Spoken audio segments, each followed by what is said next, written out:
Welcome back to The Deep Dive, where we take complex ideas, short texts, or mountains of sources, and give you the fast track to being the most informed person in the room. Glad to be. Now, today is a fascinating exercise, really. It's all about linguistic analysis. We aren't dealing with, huge amounts of text. No, not at all. It's actually a single but really powerful piece of text. The definition of a brand new political term, a neologism. That's right. And it's trying to set some, let's say, hyper-specific boundaries around the idea of political violence. Exactly. Hyper-specific is the word. Yeah, our source material is brief. You could almost call it aphoristic, Yeah. But it's just packed, densely packed with explicit claims. The author isn't just tossing out a casual observation. They're really attempting to formally construct a definition here. Building something specific. Totally. Setting really stringent parameters, things about the motive, who the aggressor is supposed to be, and, interestingly, a really expansive idea of who the victim is. So our mission for this deep dive is basically to perform the necessary rhetorical surgery. Okay. Scalpel ready. We need to dissect this language, really understand its semantic linchpin, and analyze the implications of how it's deliberately put together, the structure. And the term we're dissecting today is Kirkification. Kirkification. Defined by the author as a very specific type of politically motivated murder. So to really get this, we have to look beyond just the general idea of violence. Right, absolutely. We need to figure out why the author felt the need to invent this precise. What specific criteria did they establish? And, what are the rhetorical consequences of those constraints they put? It's really an exploration into how new language gets used, maybe even weaponized in political conflict. Because when an author introduces a term like this, one designed to label the absolute peak of ideological disagreement. I mean, lethal violence. The choices they make in crafting that definition tell you pretty much everything. Tells you about their view. Yeah, about their perceived state of the conflict. So we're here to meticulously analyze the architecture of the argument, focusing really tightly on the claims being made through the definition's specific wording. Okay, let's unpack this then. Starting with the word itself, I suppose, and the sheer severity of the core act it defines. Right. The very first decision the author makes is one of gravity, isn't it? They didn't choose a term related to, say, political arguments or online fights or even intimidation. Nope. Straight to the top. They went straight to the ultimate consequence. What stands out immediately is just how extreme the act they're defining is. The foundation is the most consequential action possible. Murder. Simple as that. Yeah. By starting the definition of Kirkification, right there, with murder, the author immediately sets an incredibly high bar. It's non-negotiable, A deliberate choice. Oh, absolutely. It's a deliberate rhetorical choice. If the term were defined as Kirk harassment or Kirk threats, it would allow for all sorts of shading, greed. But making the prerequisite murder, that instantly makes the term incredibly. So according to the author, this new word is meant only for the unlawful taking of a life. Exclusively. And that really elevates the perceived ideological conflict, doesn't it? It frames it as an existential physical threat, not just opinions clashing. Okay, so that sets the severity level to max. But the next clause, that's what sets the standard for the motive, right? And it's all tied together by that really potent, tiny modifier. Exclusively. Exclusively, yes. The source states this word describes the murder exclusively because of political opinion. Now, if we look at, say, legal history or criminal analysis, the whole concept of an exclusive motive, that's often the trickiest thing to pin down, isn't it? Oh, absolutely. That word exclusively, it's like the intellectual hinge here we really need to focus on because it does a massive amount of definitional work. Think about it. If the source had just said murder because of political opinion, the definition would be pretty broad, right? It could overlap. It could encompass all those mixed motive cases, a robbery that turns lethal, but maybe the perpetrator also had some political grudge, or a personal feud where politics was kind of in the background, but not the sole cause. But sticking exclusively in there just strips away all those other possibilities. It insists on a kind of theoretical purity of motive. Purity of motive. Interesting phrase. Precisely. This requirement elevates Kirkification from just being a description of a crime into something more like a philosophical concept. How so? While it asserts that the ideological disagreement itself must be the singular, pure, and sufficient trigger for the violence. Sufficient on its own. Exactly. Any other causal factor, personal revenge, maybe economic desperation, mental instability, even other criminal motives happening at the same time, all of that must, by this definition, completely absent. Or at least irrelevant. Or rendered inconsequential, for the act to qualify as Kirkification. So we kind of have to grapple with the paradox here, don't we? On one hand, requiring exclusivity makes the definition incredibly clean and powerful. as an accusation. Very powerful. It basically says the political belief system itself is the sole weapon and the sole target. But doesn't this requirement functionally make the term almost useless for practical application? In the real world, motives are almost always messy, complex, overlapping. That is the critical tension. You nailed it. And that's the primary insight here, I think. Okay. The definition seems crafted not really for a criminal court, but for political rhetoric. Oh, okay. For making a point, not proving a case. Exactly. In the legal world, or even the psychological realm, proving a motive is exclusive, often impossible. We just don't work that way.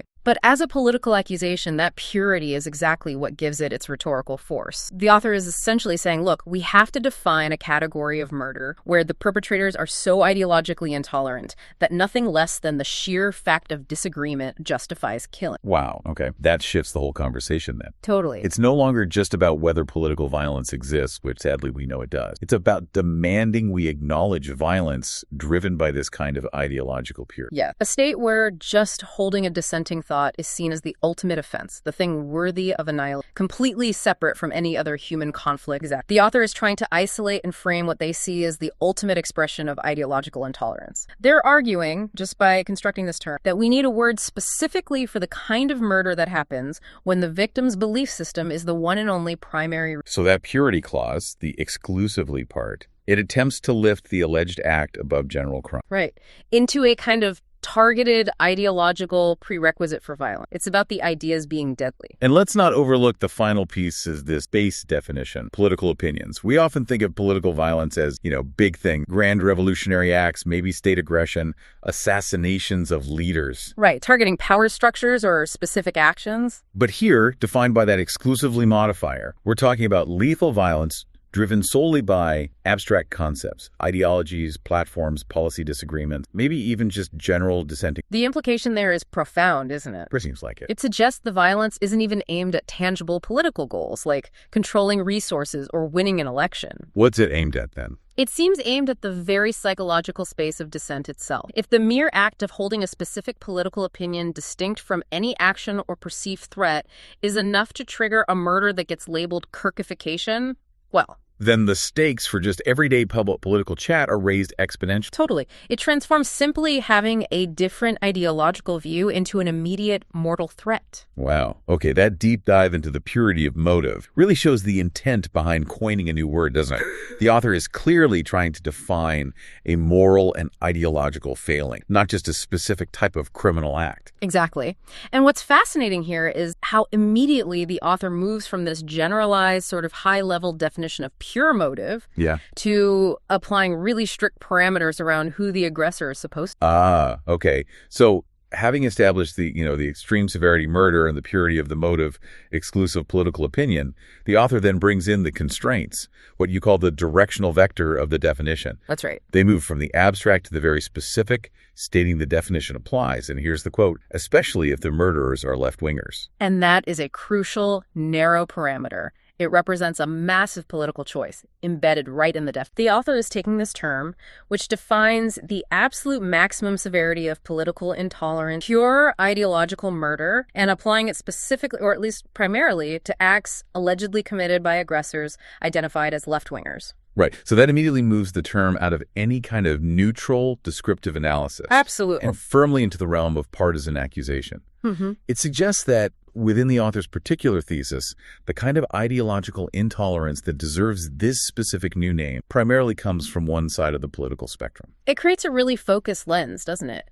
If you look historically at how societies define their big threats, like defining terrorism after 9/11 or specific forms of insurgency, there's often an attempt to isolate the source. Okay, I see. In this context, the author uses this neologism, Kirkification, to formally categorize the threat as originating predominantly from. They establish that directional vector right inside the def itself. Which immediately makes you ask, why invent a specific term for political violence if you're just going to constrain it to one ideological source right off the bat? Right. Why not use existing terms that are, more ideologically neutral, like political assassination, ideological violence? Well, because the goal here probably isn't neutrality. The goal seems to be identification and perhaps target. By inventing a term and constraining the aggressor, the author provides a framework for analyzing alleged violence that inherently supports a specific political narrative. narrative. What narrative? The narrative that the most dangerous, the purest form of ideological intolerance is being executed by a specific, defined ideological group, left-wingers,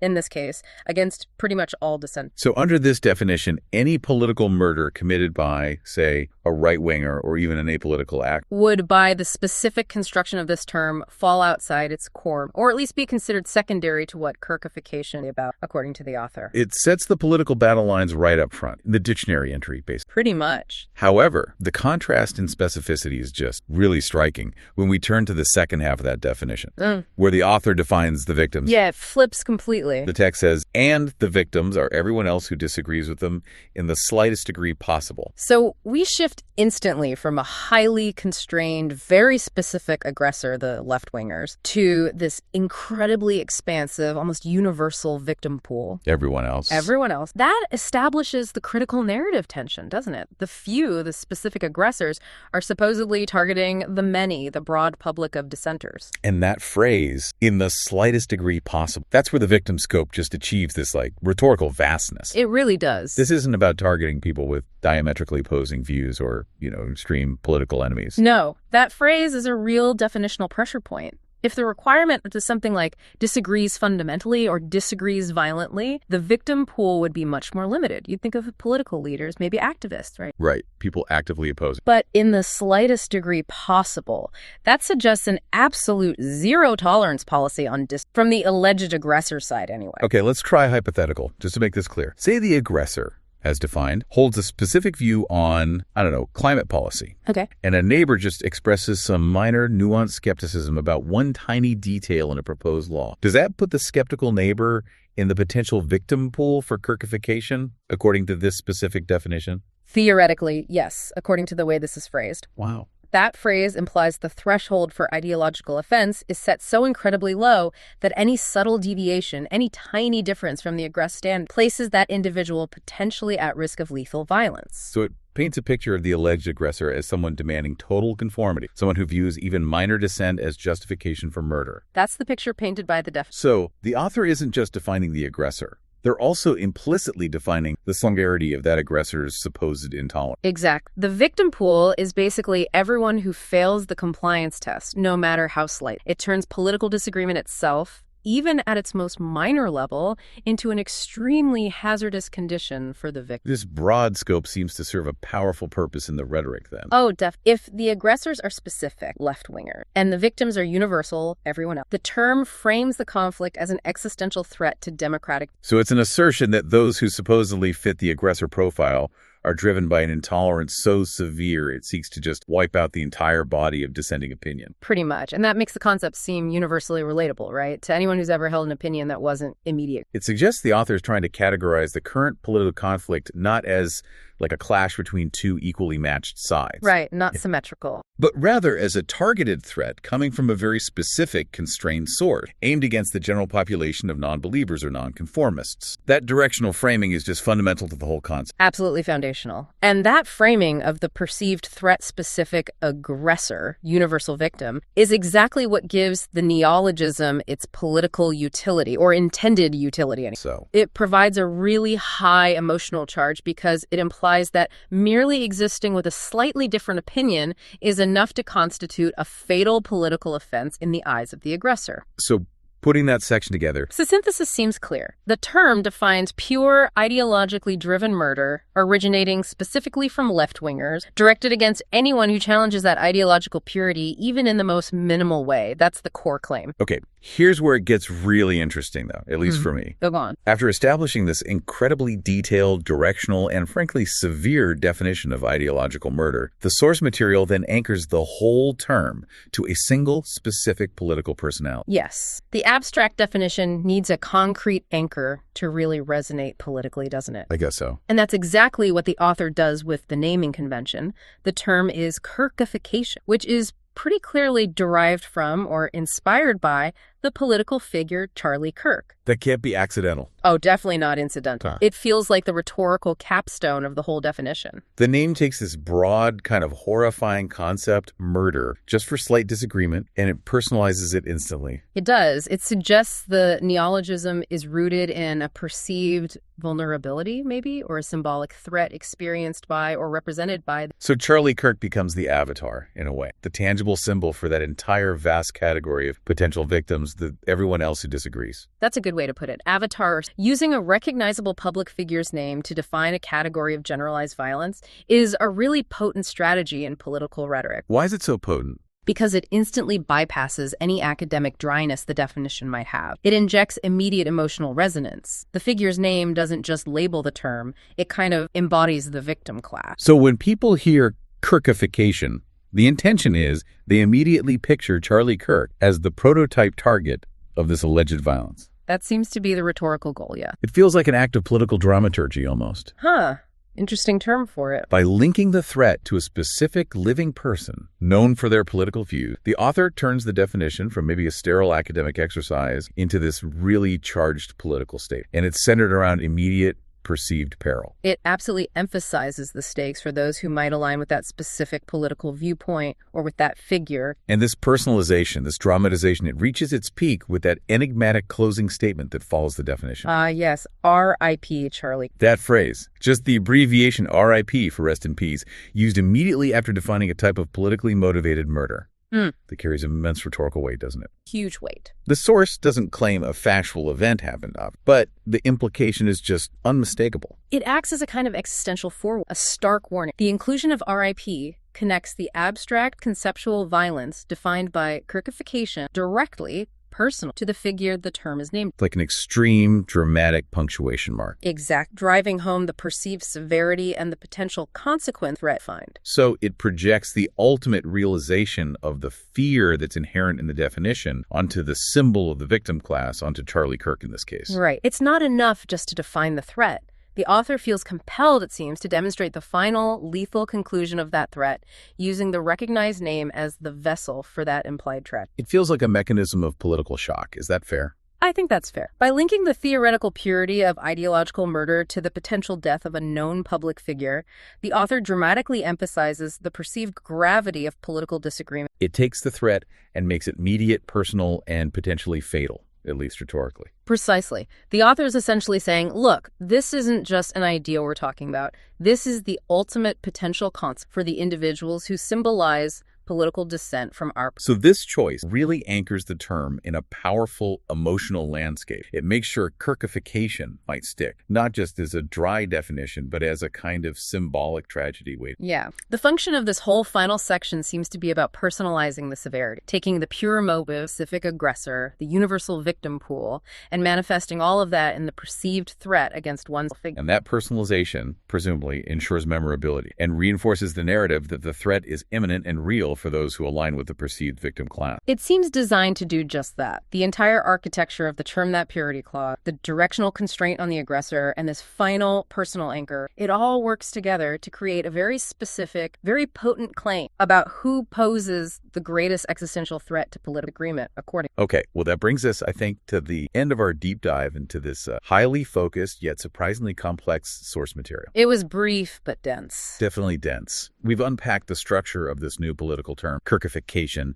and really analyzed the specific rhetorical choices made by its author. Yeah, we started by looking at that core definition, noting the intentional use of the word murder right up front. Maximum severity. Exactly. And the critical significance of exclusively, which demands that pure ideological motive. We talked about how that makes the term highly effective as a rhetorical accusation, even if its practical, real-world applicability seems minimal. Right, that purity clause framing the alleged act as the ultimate expression of intent. Then we explored those contrasting vectors in the definition. Yeah, the aggressor versus... We highlighted the highly constrained nature of the aggressor specified as left, which sets up that directional flow. And And that was immediately contrasted with the incredibly vast near-universal defined as everyone else who disagree in the slightest degree possible. Which emphasizes the purported scope and the intensity of the alleged aggressor holler, according to the definition. And finally, we analyzed that powerful implicit context, the stuff that wasn't spelled out but was clearly Right, provided by the naming convention itself, Kirk, and that subsequent highly dramatic inclusion of R.I.P. Charlie. And those elements serve to anchor the whole abstract concept of politically motivated murder